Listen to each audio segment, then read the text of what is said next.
Holy cannoli, Nathan. It looks like we have ourselves a proper matchup this time and not a mashup. I've got the 2014 Kia Forte and you're driving.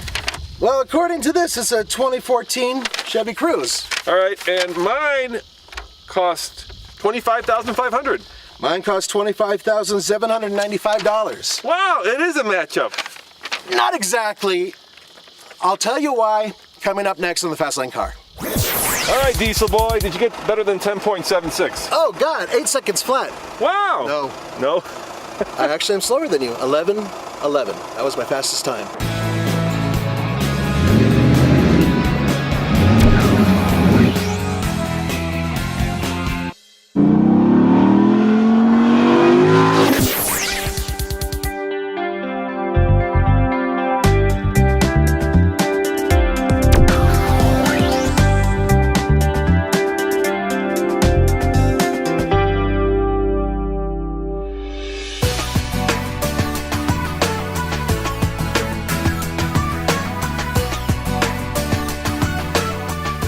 Under the hood is, well, a pretty standard Kia engine, direct injected 2-liter, 4-cylinder. It's mated to a 6-speed automatic transmission that powers the front wheels. Very similar to what's under Nathan's hood, I bet. No, ladies and gentlemen, that's absolutely wrong, and I'll tell you why. This particular engine, which is a 2-liter, puts out 151 horsepower, but 264 pound-feet of torque. The reason why? It's a turbo diesel, baby. And it's hooked up to a 6-speed automatic transmission, so it's a very different engine than that one.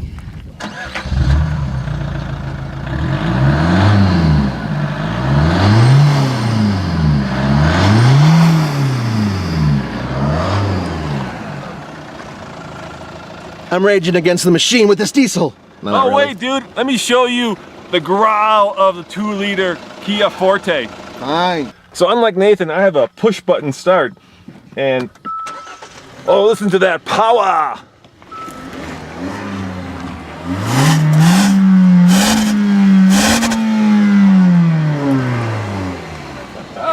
Wow, it lets me rev it all the way to redline. That's pretty impressive. You don't see that nowadays.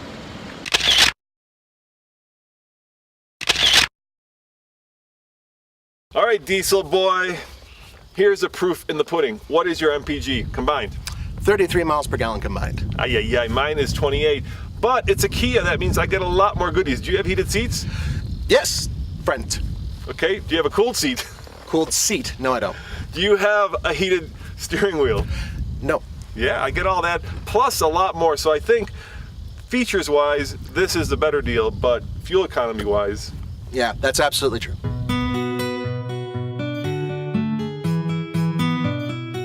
Nathan, I like this interior. It's modern, it's elegant, not a lot of hard plastics. It feels more expensive, plus you get a lot of amenities, including heated and cooled front driver's seat. And back there, are there heated seats? Indeed there are.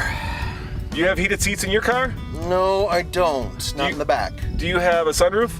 No, I don't. And do you have plastic carbon fiber? No, I don't. How's the room back there? The room's not bad for leg room. I mean, I'm sitting behind you and I'm comfortable, but headroom is a little bit tight, especially like right around here. And you know what? It drives just fine. You know, there's nothing that your typical college grad won't appreciate in this car. It goes around corners in a very flat and controlled manner.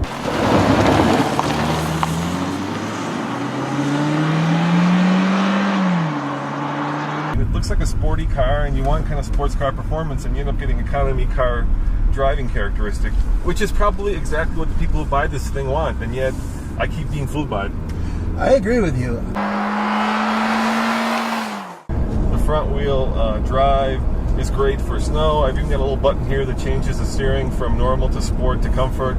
Honestly, I don't think it really matters.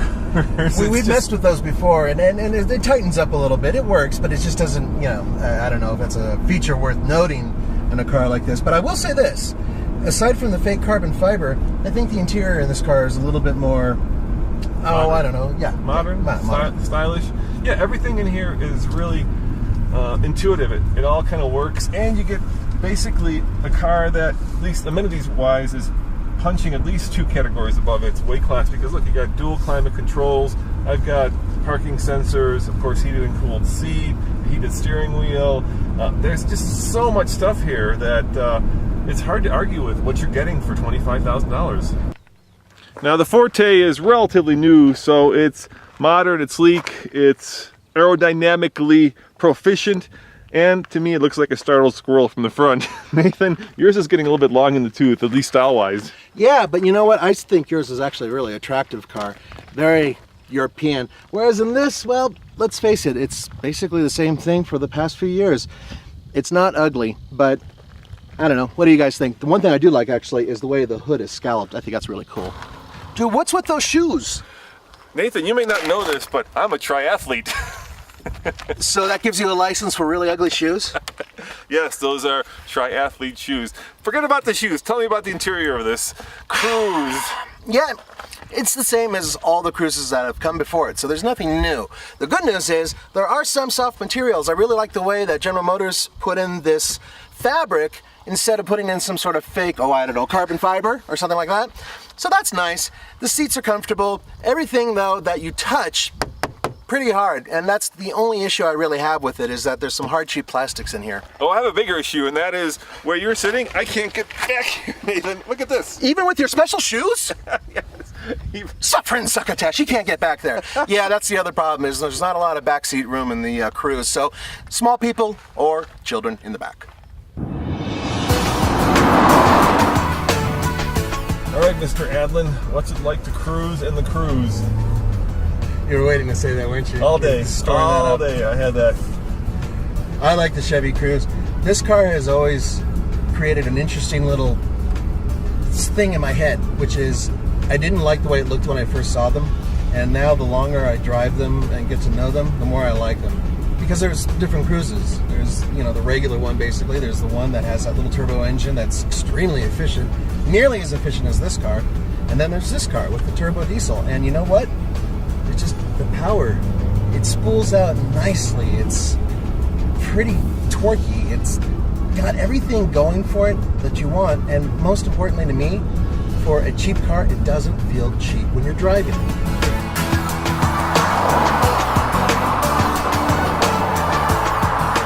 Yeah, it does feel more expensive. It's kind of punching above its weight class. And I think that's why it's such a popular car with, college kids and high school kids. It's something that they like the looks of, and it's something that I think they enjoy driving. And it is a smooth ride. It's very comfortable. It looks like it could go like this, forever if you're going down and cruising to Florida for spring break. Yes, you have to get used to putting diesel in a car, which for Americans, see, this is all very strange for us because frankly, the only cheap diesels we've ever really had, recently at least, Volkswagen. And those are a little bit expensive. This is a cheap car with a proper diesel in it, so it's something kind of unique, something to get used to. Yeah, and the car I think directly competes with is the Volkswagen Jetta diesel. Absolutely, absolutely, it does. And the Volkswagen Jetta has a better back seat, much more commodious, and it's a little bit more sophisticated maybe. But you know what? I think drive-wise, this is going to give it a run for its money.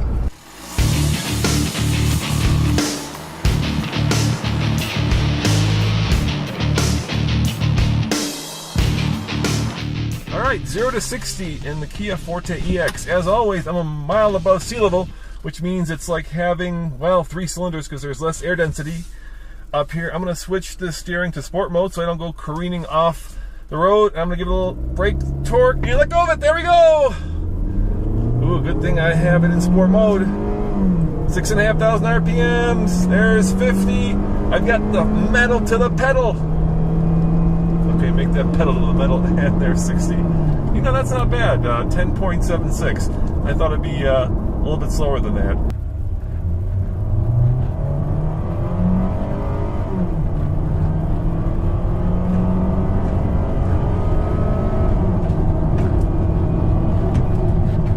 So, good job.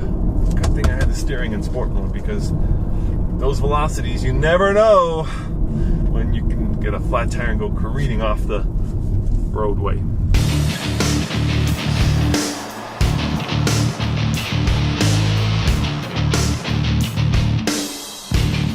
Alright, not much I can really do other than shut off the AC and traction control won't make a difference. All right, juice it up a little bit. Oh boy, it's not letting me juice it up at all. Here we go. Here we go. There it goes. A little bit of turbo lag. Yeah, it wouldn't let me go past 2,000 RPM. Okay, we're taking a while. Ugh, that was ugly. All right, Diesel Boy, did you get better than 10.76? Oh God, 8 seconds flat. Wow. No? I actually am slower than you. 11:11. That was my fastest time. Nathan, I am absolutely stunned. In a million years, I would have never thought that the Cruze is slower to 60 than the Forte. Yeah, that diesel engine, it's a good engine once you spool it up, but that's the problem, is spooling it up and getting that little turbo moving. It's built for economy and not for performance. All right, knowing what we know after this test, on the TFL scale of buy it, lease it, rent it, or forget it, what do you give the Cruze? If you want a diesel, I say buy it. But if you want a Cruze, just buy a Cruze. Buy the regular one with a little turbo engine. That one's awesome. I'm gonna give the Forte a lease it. I just think it's more economy car than performance car, even after this test. And I just want a little bit more, dynamic suspension, a little bit more fun to drive factor, which this doesn't have. As always, this is Roman. And Nathan. Saying thanks for watching and see you next time on the Fast Lane Car. And remember to subscribe for a new video every single day. Ciao, bye.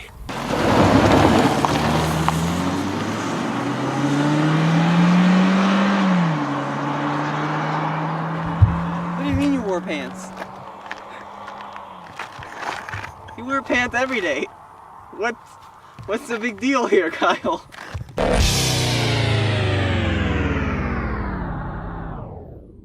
Nathan Adlin here, and I have a question for you. Do you remember what the old RAV4 was like? This is a second generation one, and it used to be a cute little crossover. In fact, it was a cute little crossover that ushered in small crossovers to the United States.